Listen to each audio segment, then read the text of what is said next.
रउआ लोग के हमारा तरफ से बहुत बहुत धन्यवाद। रउआ लोग के सब लोग के हमारा तरफ से बहुत बहुत स्वागत बा। कितना कहीं स्वागत, बहुत बहुत स्वागत बा। प्रणाम।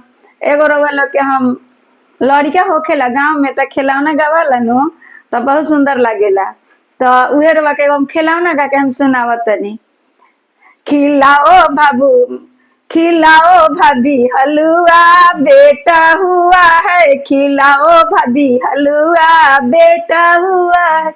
बेटा हुआ है भाभी, बेटा हुआ है। बेटा हुआ है भाभी, बेटा हुआ है। खिलाओ भाभी हलवा, बेटा हुआ है। खिलाओ भाभी हलवा, बेटा हुआ है। लुटाओ भाभी कंगना, बेटा हुआ है। लुटाओ भाभी कंगना, बेटा हुआ है। खिलाओ भाभी, खिलाओ भाभी हलवा, बेटा हुआ है। लुटाओ भाभी टॉफी, बेटा हुआ है। टॉफी तो आजकल सस्ता पर टॉफी खूब लुटा दिए।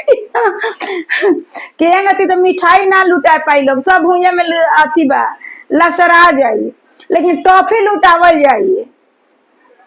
चलिए, जय माता जी। रउआ लोग अच्छा लगी तो सब्सक्राइब करो।